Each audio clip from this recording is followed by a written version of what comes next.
Qari mill-Evanġelju ta' San Luqa.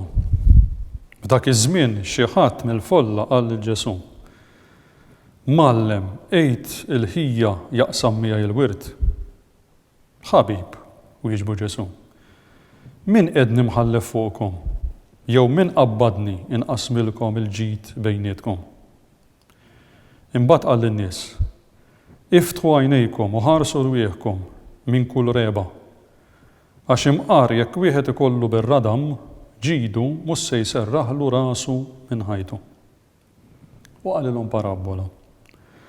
Wieħed raġelani ġabar kottra ta' frott mir-raba tiegħu u beda jaħseb u jgħid bejnu u bejn ruħu: x'se nagħmel?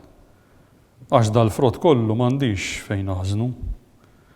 Ara x'nagħmel, qal. Inħott l-imħażen li għandi u nibni oħrajn akbar u naħżen fihom il-qamħ u l-ġid kollu. Imbagħad ngħid lil innifsi: ruħi, għandek ħażna kbira ta' ġid għal bosta snin. Mela strieħ, kul u ixrob ix-xala. Iżda qallu Alla: iblaħ li int. Dal l-istess se jerġgħu jiġuk għal ruħek. U l-ħwejjeġ li ħejjejt għalik ta' min ikunu. Hekk jiġrilu min jiġma l-ġid għalih innifsu bla ma jistana quddiem Alla. Dan ir-rakkont tal-Vanġelu ta' 18-il Ħadd ta' matul is-sena jurina lil Ġesu li permezz ta' din il-parabbola, permezz ta' din l-istorja,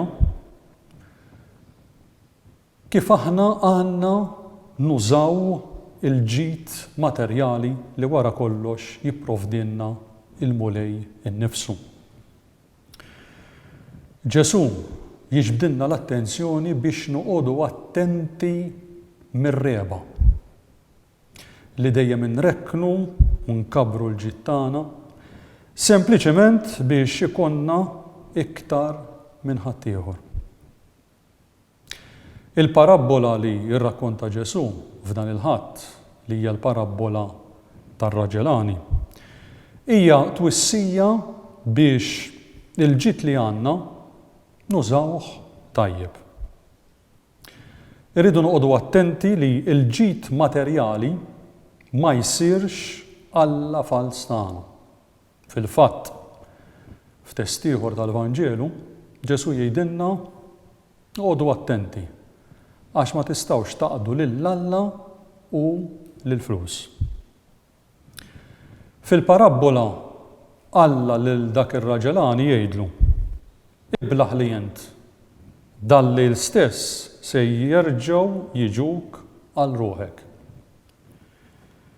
Kien kollu għal xejn li l-iblaħ, lani jiblaħ, ħaseb biex ikabbar l-imħażel tiegħu u ħaseb biss għal rasu għax ma kien ser jieħu xejn miegħu.